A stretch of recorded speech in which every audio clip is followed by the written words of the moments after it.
bandiraɓe musidɓe tedduɓe yeeɓiyankoɓe Pindi TV to mbawɗon wonde no goni ɗon yo jaame kisal woni moon bandiraɓe musidɓe tedduɓe en garti filande on émission ma commune onon gandi ko émission mo gandanɗa hoorema ala ko ummin ɗum so wona yilliyade ɓeɗo ɓe gandanɗa hoorema enen jiiɗi commune men e nder ɗerɗe men en mbaɗi porté commune o e nder ɗerɗe men ɓeɗo ɓe gandanɗa hoorema sagoji men anniyaji men ko yokkumi men ɓuur commune aji kala ɗum waɗi hande bandiraɓe musidɓe tedduɓe en gari enen jokkodiri e mo gandanɗa hoorema ko keesi mum kadi kiiɗi mum haalede o wiyete ko Kalidou Kane mbi sikki Kalidou Kane so haalama nder département de Podor mun foof en andi hol gonɗo Kalidou Kane chef de cabinet de son excellence monsieur le président hono Abdoulaye Daouda Diallo président conseil économique social et environnemental gorko mo gandanɗa hoorema o yaade mum kino tolno e presque ɓuuri duuɓi sappo e jeeɗiɗi duuɓi sappo e jeetati mo ganduɗa hoorema guila ɓe puɗɗiti politique APR ha hande ko kamɓe jaadata hande noon en gari ɗo e conseil économique social et environnemental enen gari yawdi hono musidɗo men mo ganduɗa hoorema ko gote leader uji commune Fanaye gote leader uji commune département de Podor hono Kalidou Kane monsieur Kalidou Kane ko adi foof min calminirema calminira e bandiraɓe ɓe gandanɗa hoorema kañumen goni yeeɓiyankoɓe Pindi TV eyyi Allah jarama Abbas Sarr ane équipe gonduɗa o à travers onon en calmini hettiyankoɓe Pindi TV ɗum mbawi wonde dunde baba Adama nde foof kadi minen mbaɗ mon félicité minen mbaɗ mon encouragé par ce que minen ketto mon no feewi kadi komin ketto ko aussi en deeƴo noppi amen ɓe tigui rigui kono noon Kalidou Kane alhamdulillah ko yettude Allah caggal kaydu kollidɗa wonde onon ketto oɗo télévision biyeteɗo Pindi TV kadi caggal kadi no jettuɗa jarnuɗa ɓeɗo ɓe ganduɗa makko kañumen goni yeeɓiyankoɓe Pindi TV hande noon ko émission mo ganduɗa hoorema wiyete ko ma commune noon ummin ɗum ko worɓe waɓe no moɗon ɓe ganduɗa hoorema ena tampana commune men fi sabilillahi wa rasuli en tampana commune men taw ko Allah ɓoro joni noon addi amen ko adi foof kalana min d' abord seeɗa e jubbande tan e commune mo ganduɗa hoorema ko hen woni mo commune mo jaaɗa e holle guuri ɗi ganduɗa hoorema ke nder ɗeɗon guuri jaaɗa e nder commune mo Fanaye eyyi jeyami ko commune Fanaye commune Fanaye jeeyake arrondissement Thily Boubacar département de Podor e arrondissement Thily Boubacar waɗi commune aji tati woni commune Ndiayen Pendaw commune Niandane e commune Fanaye jeymi noon ko wuuro ene wiye Thiangay ko ɗon koɗimi walla wiye komi dimannaji wuuro ngo wiye Dimat ko wuuro e nder commune Fanaye ko ɗon jeeyami ko dillemi aussi ke politique APR kadi mbeɗa jeeya kadi e membre fondateur ɓe ganduɗa ɓe kañumen cuusi APR e minen jeeya hen e ɗum kam an Abbas Sarr ko ganduɗa hen kono noon ko tigui rigui Seydi Kane caggal kaydo min gandi an ka membre mo ganduɗa hoorema on ɗon nden ɗon fedde wiyetede APR mais également aussi jaaɗake nder commune Fanaye a haali tigui rigui holɗo jaaɗa sa wi commune Fanaye ko hen jaaɗa tan enen mbawi wiide guure ɗe foof ko hen jaaɗa wadde an ka tulde dimannaji e nder Thiangay noon ko ɗon koɗɗa Kalidou min jii hande commune naji ɗi iɗi goni commune aji gandanɗa hoorema ɗi onon mbaɗa hen juuɗe mum holko waɗma motivé ha an Kalidou Kane à chaque fois gummiɗa foof kala ko dañƴa mbiya aɗa waɗa ɗum e nder commune ma Abbas a jaram ko ɗum lawol pular ni jubbol so lamminima pinɗa ko mumlo hen nebam kadi a jogata yimɓeɓe haaju guila dañani ɗumen haaju saabu so wiyama leader on mbiɗa ko ke leader uji commune Fanaye jeeyami so wiyama leader wiyaka militant ji so militant ji ngala leader wawa wadde leader militant ji ɓe ganduɗa ɓe kamɓe mbaɗma wodde walla kamɓe mbaɗmon wodde wadde existé bien sûr e a wawa so wona mbatta e mabɓe haqqille a wawa so wona kalka Allah arjiguinma jeeɗaɓe hen sabu politique mbiɗen ko politique nayi neɗɗo woppa dawol mum sabu politique woppa haajuji mum sabu politique pourtant dawol ngol so dawino ene wawi dañ hen ko artiri e galle mum wadde dogama ha woodi ko heeɓa en mbawa siftorde hen yimɓeɓe hen eɓe jeeya sabu nde darten nde ɓe jaggi hen dartende ɓe jaggi hen dañama e potani yejjitede soɓe jejjitama kadi jangga ma sohluɓe sa arima ɓe mbi wadde ballima ha a dañi a yejjitiɓe ko noon wadde noon a ƴettata wi tubakoɓe mbiyata ko il faut prendre les devants gandinaɓe ko enen ndendi gandinaɓe keeɓimi ko Allah de ene weela kono onon oɗon tawa tigi Kalidou somi welama mi wiya commune Fanaye sosako 2014 ko 2014 commune o wawi darade 2014 a woni conseiller municipal e on ɗon commune kala ko gandanɗa hoorema dañami commune o aɗa tawa min jinno ko jubbanamin min jiiɗi waɗami wiide min jubbanamin par ce que min jiiɗi gan andude oɗo gorko mo ganduɗa hoorema hande aɗa wonde muɗum aɗa wurde muɗum woni Abdoulaye Daouda Diallo aɗa woni homme de confiance makko e wonko mbaɗɗon e commune Fanaye onon jeeya e umminɗe commune Fanaye holko mbawɗa jubbande minen ha yimɓe ganda tigui rigui dande nde darin Abdoulaye Daouda e mo darin ɗon ha commune Fanaye wawi wonde commune Fanaye eyyi ko waɗama ha heewi peut être kono mbirɗa ni tan min jubba hen guel éducation santé infrastructure fof memama hen aɗa andi sa ƴeewi en terme d' emploi so welama wi eɗen hande tolni e mi limata kono sukaɓe heeɓe hande en liggo caggal Allah en ɗum ko Abdoulaye Daouda minen min peñat hen tan wiye sababu kono wona minen ko Abdoulaye non seulement eɗen jogui sukaɓe ganduɗa ɓe ko dañɓe CDI ji en liggo par ce que sa limi nombre employé ɗi tan département Podor ko 22 communes e oɗo aussi que média en kalda tan puuɗi andirta saabu so renaki sen kalli tan wodat tikkuɓe ten jiiɗa hay goto tikka kono Ablaye walli commune Fanaye hokkuma tan tout dernièrement o rokki commune Fanaye 30 millions pour ɗum ko wattidi ko wattidi ko mais enen gandi de 2014 a joni donc en terme d' emploi kan aɗa andi hande yimɓe ɓuuri sohlude ko golle e en wiyen dawɗa fo gawoyɗa fo dokka neɗɗo liiga holɗum no awirte dañan hoore mum tigi wadde emploi o woni mbe sikki ko yees fof emploi 2014 nde garɗen nde wonno gonnoɗen ko gonnoɗen communauté rural wona nden presque wayani comme hande système gonɗen ɗum woni communalisation l'acte 3 de la décentralisation wadde commune en wonti mairie comme maire uji comme tous les anciennes communautés rurales ken fof mbatta mairie ji alors de là-bas Ablaye fuɗɗi hen wadde junggo mum guel ndiyam guel aussi ballal makko ko fate santé ensuite emploi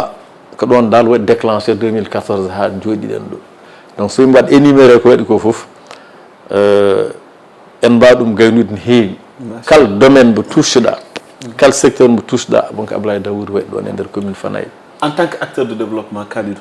yiyama gueɗe kewɗe aɗa etta junggo ma aɗa waɗa ɗum henete nane a artini hen mbiɗa ko yimɓe kono holko waɗatama motivé kuccita e commune ma aɗa foti wadde gal ma walla kuccita e commune ma aɗa foti wadde famille ma walla kuccita e commune ma aɗa foti wadde ɗum ƴetta mbaɗa e commune o holko waɗatama motivé ha mbaɗɗa ɗum no waɗi motivé tan ko mbimami ko nani par ce que politique kam pewden koɗki men tan wadde a wawa dañde pewda koɗki ma an gacca waɗɓe ɓe motivation woni ko développement développement noon fotani tan hadde neɗɗo goto foti ko sarade so wi développement il faut ko mbadda hen kam dañal no wawi fodde foof kadi politique autrement mbiɗen quoi tawi ɗo politique aji kewɗi tawi ɗo ene wiye politicien ɓe tan ko oto pamɗo ni sa puusi ɗum huɓɓi tan yahata woppuma e ɗum fof en jeeya e ko artiri men ko gonɗen ko gonɗen ko e dow mum pour andinde yimɓe potani par ce que enen wonko président Macky Sall jangguin men également wonko Ablaye Daoud mo ganduɗa o ko on gonɗen mo ko jangguin men le partage le partage haysko wonan politique o saka noon politique neɗɗo wawa wadde hoɗum ka batteɗo hande a sohle neɗɗo comme no mbirim ni nane a sohle yimɓeɓe ballima e kala balluɗum aussi je pense que en ɗamini un jour peut être dañde bottari mum à défaut ɓe ganduɗa ɓe ala ko mbawi wonde mais an seeɗa mo dañta o pour min je trouve normal ko mbaɗa partage mbasa en tout cas wadde frustré en gandi mbawa won diplôme aji ɓe ganduɗa ngalama on ɗum mbawi wonde wonko mbawa wonde donc ɓe mbawaɓe wonde ko yimɓen ko remoɓe mbawaɓe wonde ko yimɓen ko aynaɓe gaynaka ɓuuran ɗumen hunde foof wadde seeɗa mo dañɗa o a waɗat feere anni jomumen mbawa yitade koye men eko heeɓa ko ganda min kaɓama min mbariñi kono wonko min keeɓi wawi fodde foof wonko min keeɓi donc ɗum waɗi rokki amen plus de motivation e yimɓeɓe ganda politique wona pooɗe wona duure ala politique ko fewnude koɗki men kala ɓurɗo wawde tan wawde yo waɗa tan yimɓe foof mbasa dimo e yimɓe fof jiito koye men eko daña ko ko noon goto fof wawi wiide hoore mum eko daña ko a wona maire a ala cakka mo ganduɗa hoore ma ko on ɗon dimdiɗa pour wawde wadde ko mbaɗanɗa ko walla ko mbaddata ko yimɓe ɗonne aussi ko yimɓe jiiɗa walla ko commune o ƴewta walla ko a ƴamata lefol ka ƴamannoɗo lefol laamu walla holko waɗma motivé dal ha ɓurɗa susde wadde les deux premièrement d'abord président Macky Sall commune Fanaye en jeeya ene ƴetti nde loppol mum no yaha commune Fanaye en jeeya e idiɓe ɗumen wadde suivre président Macky Sall e département de Podor guil noon haydara ala guil noon hunde susnaki wadde ɓen on temps ça tourne autour tan on temps eɗen cohlidomi men e gandan ni tawma wodde ko président woni walla ma won walla wonta beaucoup douté mi hatta yimɓe jagui hen jaari hen caggal ha président waɗi ko woni ko joɗɗinno ko président Macky Sall palais Sénégal foof te wimi joni commune Fanaye wona hen sere donc joɗɗinama palais ene garti go fof ruttime golle mum wodi woɓɓe ganduɗa parmi nous e koye men wonɓe Allah arjiguini e hunde wawi fodde foof gueɗal ngal pour min ayki Allah arjiguinma ko yimɓe ndewema en wawno arjiguinde goɗɗo ndewa e mum Allah arjiguinima no wawi fodde foof pourtant en wawno tottude goɗɗo ndewa e mum pourtant on bo arjiguinana ɓuurano ɗum liggade mataw ko arjigui tan mbo Allah addi waɗi sababu noon politique mbatteno donc sababu on en mbawa ittude population commune Fanaye jagganɓe men tan cukalɗen nde mumen ittude e sababu nawɗo président Macky Sall so waɗima aussi ko an a hayska wona maire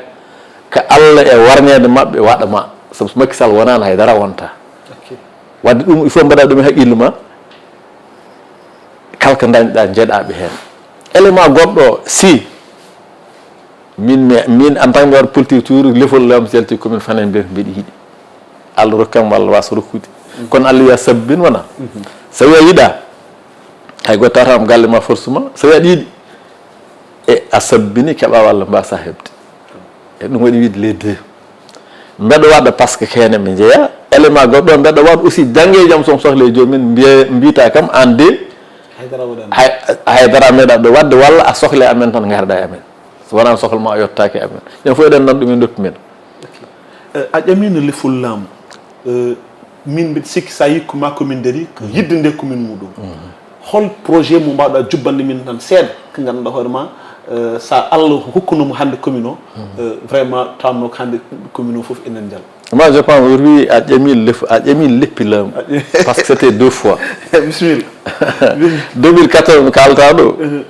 nden ko conseiller ji tan mbaɗatno sen gañima tan en fof ndenden conseiller cuuɓo mbaɗaneɗo nden mi yiɗino mais wona neɗɗo heeɗima ko Allah heeɗima par ce que min mi jogui tawhide wona neɗɗo heeɗima ko Allah heeɗima par ce que Allah lamminima tan a laamat ɗum kay en jii keɗen ɓeydo huldude Allah prison directement palais te hay goto meeɗa sikkude ma won président wadde ko Allah lamminata donc hay goto heeɗanimi Allah hoddirani mi waddama hen noon haɓama hen mi dañani 2022 won ganduɗa hen mi ƴami lefol lawam ko yettere Allah en mbiyatan dañan haydara par ce que en dañi 3895 voix sur les 22 communes les 17 communes enen ɓuuri ɗumen électorat malgré en gona en maire onon ɓe dañanɓe wonde maire e minen dañani ɓe ɓuuri ɗumen électorat machallah wondunoɓe am min kaɓa min ƴetti liste parallèle par ce que min dokkaki récépissé min dañi ha heewi ɗon aussi en mbawa wasde wadde remercier yimɓeɓe so wonano eɗen jogui mabɓe haaju eɗen mbaɗi ɓe e nder ɓerɗe men sen cohli hunde en dañta ko dañɗen ko aɗa wimi joni ko dañɗen ko en terme de voix e nder 22 communes o 17 maire enen ɓuuri ɗumen voix teɗen gonani maire aɗa dañɓe 2000 e dañde 1000 et quelque hay 1400 dañama goni maire mais en 3895 voix daña ɗum ande ɓe gonduɗa a wonani maire ko Allah hoddirani wadde ha hande seɗen guuri eɗen celli en caftata en kaɓata objectif men ko ligganade commune o objectif men ko ɓamtude commune o à travers ko ndenduɗen ko woni gouvernance locale woni mairie walla won conseil départemental e nder département pourquoi pas kala ko yalti supposé eɗen ɗo wadde postulé en mbaɗat postulé Allah rokku men walla haɗ men ko noon hannde commune o ɗo yarti ɗum machallah wona an goto woni toon leader holla cikkuɗa hannde so tawi waɗama posé tan onon fof mun mbawa rendude mbawon ligganade commune o no hannirta ni premier tan poɗɗo wawde waɗe posé sur la table kamɓe fof ɓe nden ɗum ɓe jiiya intérêt commune o ɓe mbawa ligganade d' accord joni kam ko nous avons un maire élu démocratiquement jogui maire mo ganduɗa ko yimɓe ndendi mbaɗimo o ari premier garimo deuxiéme ko maire o foti udditan yimɓe fooɗa yimɓe minen kam ko ar ligganɗen commune men min jarta hen caggal mais saɗa wallidire neɗɗo mbowan fof yataw yiiɗi wallidirede mi wiyani noon maire o yiiɗa wallidirede mi wiyani noon par ce que il est en train de faire ce qu'il peut quand même e commune o e wonɗo ƴetti ɗum aussi kanko nde wonɗo nawi ɗum peut être en tant que candidat mbeɗa wawi wiide so heeɓinma waɗa ko ɓuuri ɗum en wawi c'est mon intention en wawi tawmi yettaki o waɗi ko kono min cikkimi somi heeɓima waɗa ko ɓuuri ɗum minni par ce que élection poɗodiral wonno mais quand même on avait un programme costaud ɓe ganduɗa o so waɗa noon ma wod no wayi so maire o noddi yimɓeɓe en tant que kanko Allah waɗi ɗon kanko erdi kanko woni premier magistrat ko fate ɓamtare commune o so noddi responsable uji ɗi fof mbiɗen ɗa hen goto mankata guila e honorable Aissata en Fatimata en Amadou Seydou en Demba Nar en j'en passe Oumar Thiam en no sifri fof e onon en sukaɓeɓe je pense que en poti omo foti jogade initiative wadde les assises de la commune de Fanaye c'est important et surtout oɗo moment mo gonɗen taw ɗi ko change ko 21e siècle gonɗen hande aduna o sa deeƴi tan yimɓe mbirtata jawta donc retrouvaille ɓiɓɓe commune Fanaye ɓe woni Mahi Diawen bien sûr fof ndenda nous avons des grands cadres des universitaires et pulaar wi wullague jamma accittake ko goto dans la mesure où erdiɗo en yiiɗi wallede kono mi arta hen goto foof ma addu feere mum so wontima on ko waɗte kadi goto foof kadi ma nandu jongui e poos adda kadi ko wawi ko à savoir ko joguiɗa ko a jeeƴa population commune Fanaye jeeyi par ce que kamɓe mbaɗi mbaɗaɗa wadde a safta à chaque fois yaltinde mbaɗa sur la table pour la bonne marche de la commune wadde somi faami jogui junol golle ko maire donc so érima onon fof onon mbawi jorat autour de la table mbawon ƴewde ko ganduɗa makko ɗum non nawrata commune o yesso hande ko ke pouvoir gonɗon Allah hodiri hande onon e opposition hol posture mo poɗɗon darade min ganduɗa hoorema vraiment mon mbawa wadde gérer opposition mo gonɗon o walla kadi onon kon fiɓe ni tawtoyde ko ganduɗa hoorema woni parti au pouvoir opposition non ke opposition min goni ke opposition min goni parce que kadi il faut yimɓe jaɓa ke opposition goni il faut yimɓe jaɓa aussi ɓornade wuttu opposant mais une opposition républicaine c'est-à-dire wona attade dans les réseaux sociaux wona yennude non on s'oppose c'est parce que deux choses tan woodi les gouvernants mbaɗa gouverner les opposants s'opposent mais so jomum en mbaɗi ko poti ko wadde ene feewi on ne sera pas ingrat on va apprécier so jomum mbaɗi ko potani wadde kadi mbaɗen ɗum dénoncé bel jangga ma mbaɗa taw mbattata ko mbaɗi ko ha waɗa dénoncé gueɗal gongal ngal opposition entre guillemets pourquoi parce que c'est la cohabitation eɓe layma kitaw à 200% walla à 100%. Nous avons plus de maires au Sénégal, plus de présidents conseils départementaux, majoritaires à l'Assemblée nationale. Nous avons la majorité à l'Assemblée. Okay. Donc, je pense que pour jouer le jeu, il ne faut pas qu'elle va déclencher une guerre, les plus grands perdants comme Ngonas. Le Premier ministre est Wadi, Assemblée, discours déclaration politique générale. Et les députés ont une motion de censure, c'est une belle âme. Mais je ne pense pas qu'ils le feront. Je ne pense pas. Parce que, quand le Sénégal doit choisir, ils ont eu 54, et quelques pourcents. Si vous avez un bon programme, programme ko leydi ndi naftorto on programme tipteji men gotat wiyan pourquoi gotta wiyan pourquoi mbatta installé mais si ɓe gaddi ko ganduɗa ko également waɗata arranger Sénégal mais on va rejeter on va pas accepter ça. Ok, vous allez rejeter hande sen duttima commune Fanaye haqqille ma hoɗɗo jaggi par ce que ɗum en jeeya ɓamtare commune Fanaye en jeeya hande ko ɓesgu commune Fanaye wadde réclamé woni le pont de Dimat holko mbawɗa jubbani min hen seeɗa tawi par hasard sikki vraiment par ce que hunde gandorma eɓɓama guilé temps président Macky Sall ha joni ɗum aɗa andi état les budgets qu'on vote au niveau de l'Assemblée nationale là,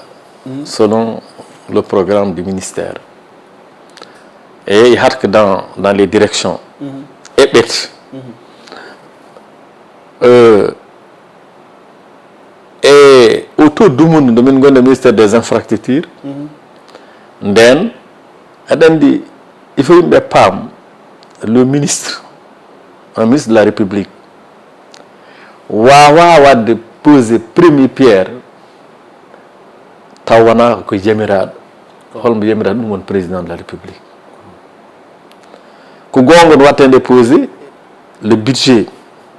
o rendam en tout cas mais caggal président yamiri yo pont yo hayre nde waɗa posé comme Niangue Idi comme Guédé village kañƴi fof mbadda Dimat Guédé village Niangue Idi ɓen c'est koko eɓɓano déjà yelti ɓen kam automatiquement l'année suivante travaux ɗi puɗɗi Dimat noon koko nattina hen donc il fallait avoir des fonds et kala noon ko eɓɓa ha nandira nawam assemblée nationale votama forcément waɗet exécuté retard pont Dimat o je pense so wontina état noon ko ɗum continuité wiyete mais so wontina veille élection en fonno normalement ittitede mais yayi élection kulhil kewɓe men en gonno hen à la limite gañiɓe joni aussi je pense que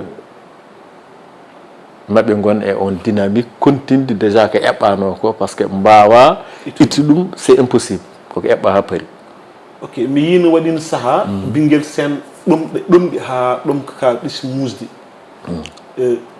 holngal ballal ndewɗon ha mbawɗon addande ɗum ndiyam par ce que ɗum keɓɓamtare jeeya. Ouais, Binguel Sène e Belel Ɓogal.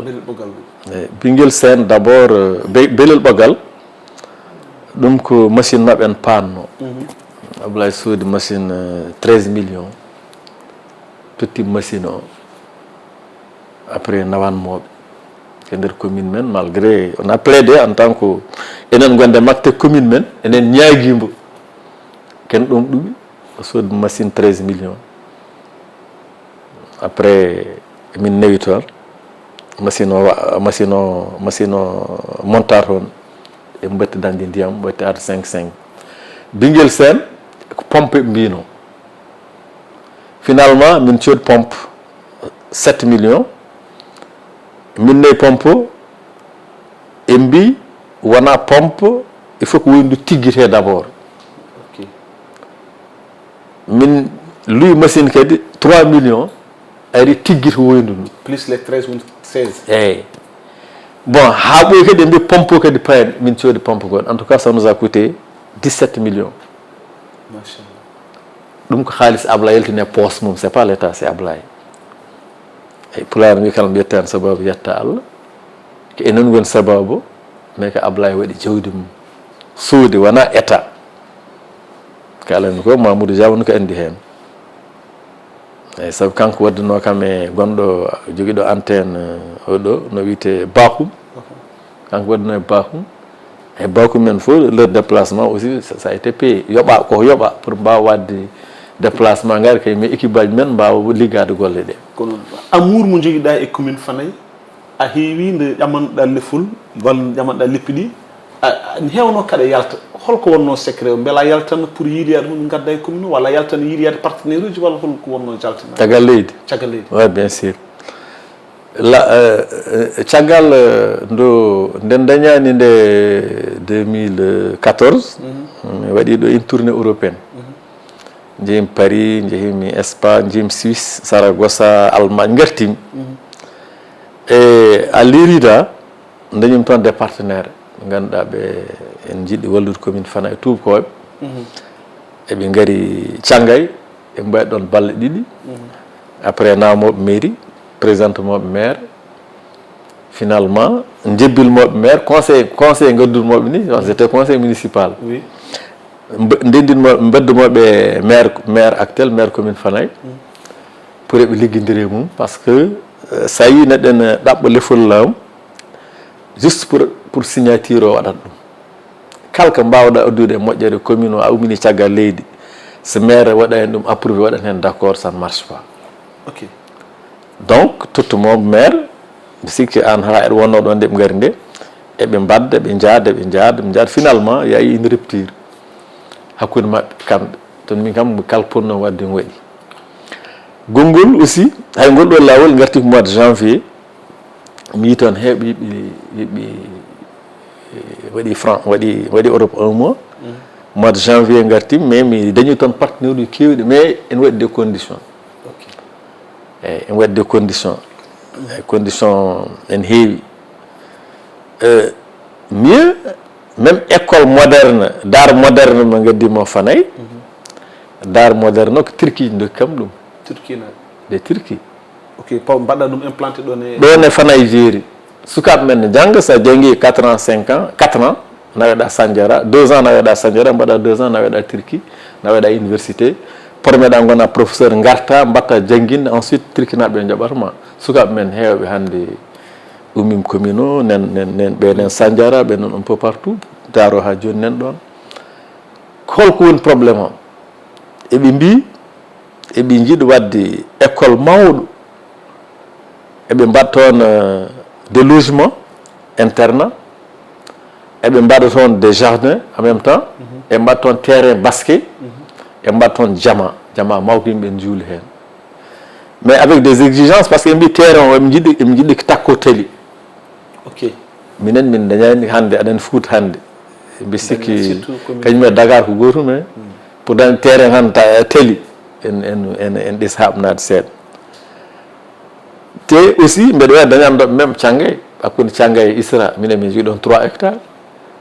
ko tali en wawi toon nawede mais pour min yooɗani c'est comme mataw a yiɗi wadde maire a woni hen mbaɗɗa déplacé affaire o nawɗa wuuro ma walla nawa guure goɗɗe pour min ko noon jirim ɗum wiyanko noon yimɓe jirat no min ko noon jirim déjà destination c'était Fanaye wawa ɗum wat délocalisé na wuuro ngo ko wona Fanaye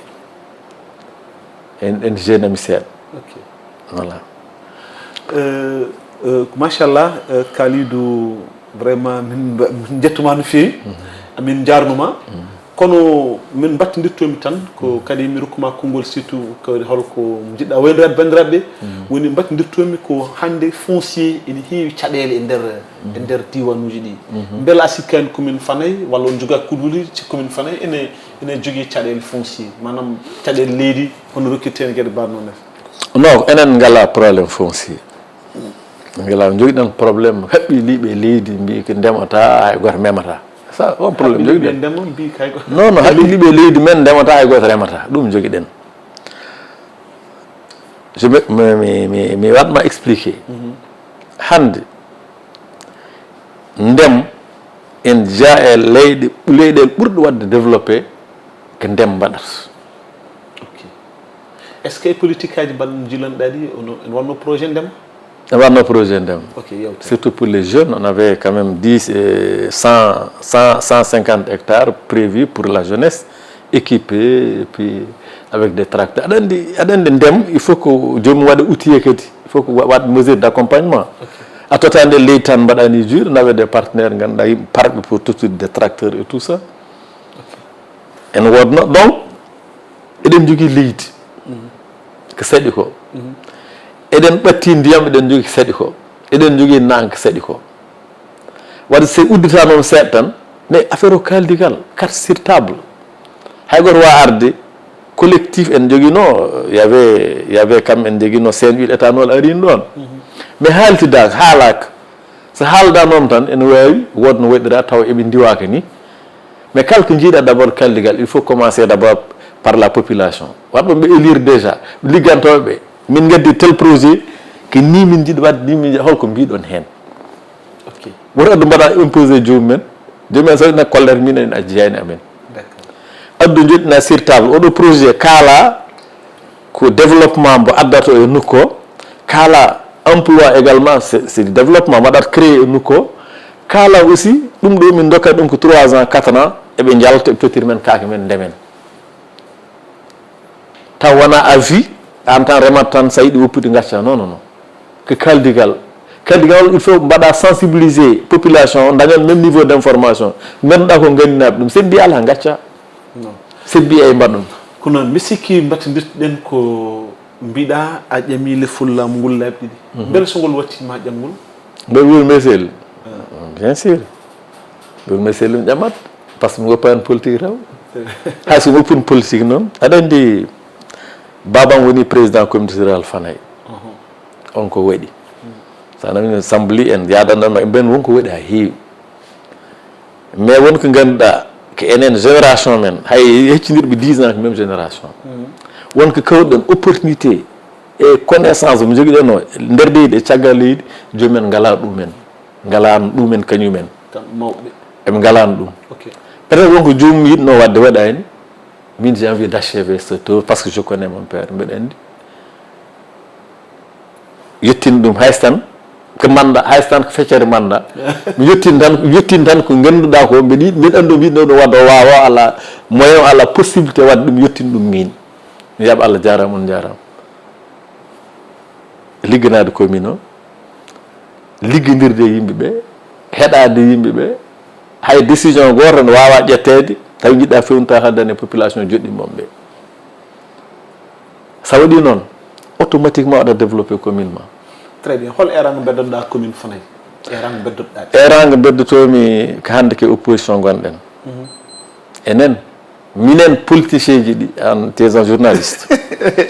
minen politicien ji ɗi wonɓe nder commune Fanaye e ko yettere Allah en mbaɗi duuɓi 3 e lebbi 6 opposition Allah rokki men la mbaɗi lebbi duuɓi 12 Allah heɓɓiɗi hanni gasi 2 choses wonno woni la conquête du pouvoir et la conservation du pouvoir. Conquête du pouvoir ɗaɓɓutoyde lefol laamu sa dañi jeggiɗa hen juuɗe sappo ɓoccita ɗum en jeggi premier mandat en dañi deuxième mandat en jeggi ha tiiɗi en dañi encore deuxième mandat tati ɗi jo wona Macky Sall ye wonmo watno désigné yo yah Allah hoydirani yo won mais c'est pas la fin du monde eɗen gandi ko woni opposition e dutto tan no gonnoɗen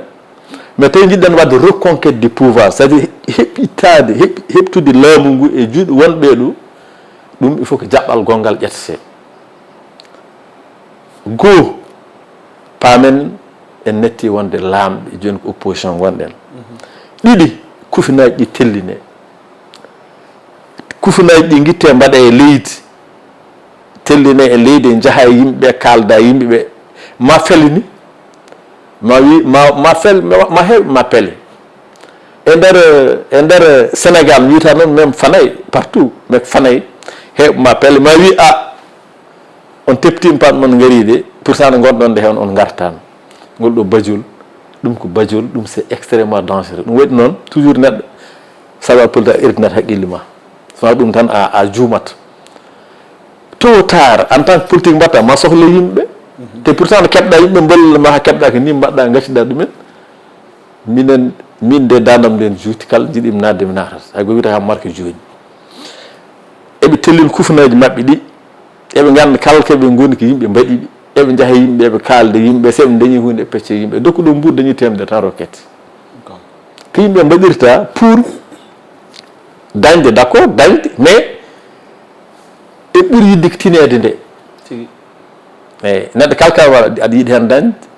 kono noon onon ko journaliste en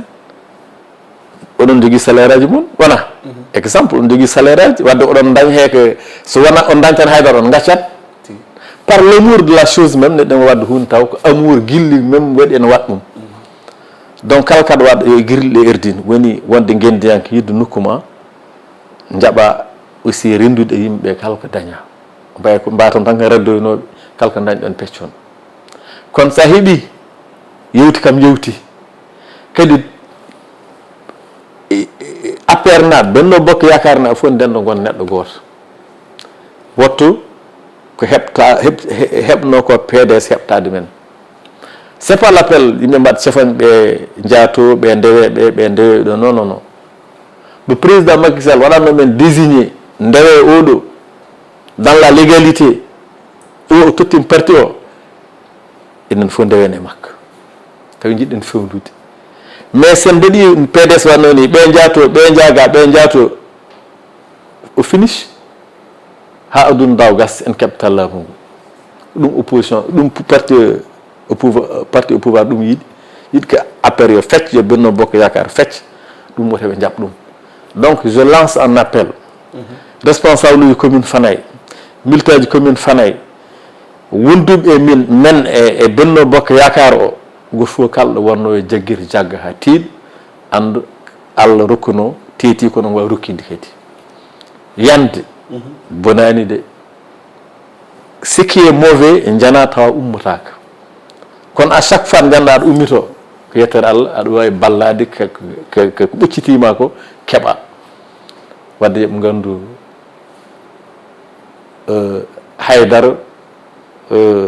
haydara gasani Allah gasani heddi ko ne heewi heddi noon pañade tuuba mum e ganda aussi jaɓa aussi ko opposition gonɗa par ce que opposition oɗo haɗum hebde leem koko waɗi ñeefe guil 2014 ha joni pendant 10 ans kaɓe Allah rokki ɗumen laamu an a dañi chance ko 3 ans et demi mbaɗɗa keɓɗa laamu on refait la même chose keɓten laamu ligganɗen Sénégal naaɓe ligganɗen commune men ko noon bandiraɓe musidɓe tedduɓe mbiɗa sikki ko ɗum ɗo woni sa yi tout le temps en mbi ma commune ko andude commune ma sa anda commune ma a wawata wadde développé ko heewi sa anda commune ma yiɗ kadi haalde commune ma donc haalde eko poɗɗa ko haalde kono Allah hoddiri hande en gari ɗo e kaalidu kan ɗo e conseil économique social et environnemental bandiraɓe musidɓe tedduɓe on jii ko kalɗen e kaalidu kan on jii ko holliti ko bandiraɓe kanko ha hande heddi e yidde commune makko te ha hande heddi e ganduɗa hoorema daranade commune makko o erima aussi population commune Fanaye woni wonɓe ɓe gandanɗa hoorema wonɓe Benno Bokk Yakar et ni des amis de Benno Bokk Yakar kam fo yiɓe ndendi ɓe gon neɗɗo goto pour ɓe mbawa ɓamtude commune Fanaye konngol ma battinigol monsieur eyyi battinigol tan ko Allah jarama on jarama aɗa andi kala ko jiiɗa communication kañum fewnata kañum bonnata wadde onon oɗon jette oɗon jarne so wonti min ndewi courage haalde minen gandi komin kalata koko yaltata yimɓe ko ketto ko rokki amen on opportunité ko onon wadde Allah jarama on jarama heddi ko helle haqqille joomum tan safranata hoore mum sukaɓeɓe yoɓe dara wata ɓe jaaba biftede mawɓe wata jaaba biftede woto ala ɗe payni par ce que ɓeɗo kam koko uddi mbi ko jiiɗa transhumant hay goto cohla en donc woto neɗɗo bonni inde mum jaaha to a dañata haydara garta taw placement woodi ƴettude ɗum janggo hunde heeɓe wiya ka janoɗo oɗo jooɗi tottete woto wayno mbewa tan ko yeeso ɓuuri ha perta foof wadde ko weltare e kadi wiide monsieur le maire kadi minen jettambo min jannata minen jettam par ce que aussi il faut ganden aussi wonko maire waɗi mais ala ko tesko ɗon ko boni toon non min testaki boni franchement dimi yiyani j'étais conseil municipal pendant presque 13 ans conseil municipal conseil départemental mi yiyani ko boni kala ko boni enen fof bonni par ce que loi enen goota wona maire tan wawa wonde boni fof enen bonni min mi yiyani je dis la vérité par ce que hette kalim ko gonga heddi noon a wawa wonde hunde mbiya a yimɓe mbattam critiqué toujours ma yimɓe ƴeewa hunde ganduɗa ko e mbi ɗum ɗo moƴƴani a wawa moƴƴinde gueɗɗe foof impossible affaire leyɗele yimɓe kaltu ça c'est général un peu partout au Sénégal kala ko memɗa yimɓe kalata affaire leydi kalata te aussi yimɓe paam hay goto wawa rokkude leydi commune Fanaye so wona maire le conseil municipal tan wawi rokkude hay siko leydi ma an jeeyi tawɗa ko wabira ma sa ala kayitaji sa sohli kayitaji mairie jeyata kañumen dokkat kadi yimɓe dokka woto mbaɗa élire neɗɗo ha gayni kadi pero koyɗe mum moi je suis pas d' accord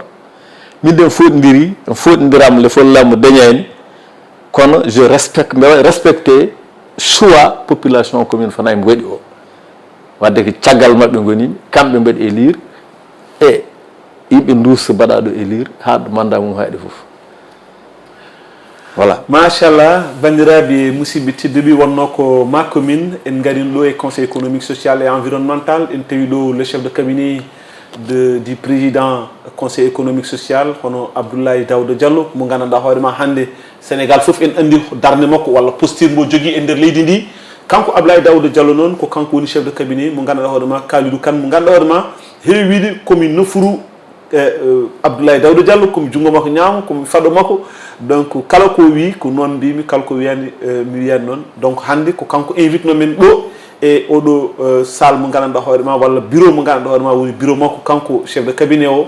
enen e équipe men en jetti en mbiyani dendagal yeeɓiyankoɓe Pindi TV te mbawi wonde eɗen mbawi wonirde kala en jettino caméraman en jetti ɓe gandanɗa hoorema ko kañumen kewi to banggue digital e foof donc inchallahu rabbi ha lawol gongol mamen garte moon so Allah lamɗo jaaɓi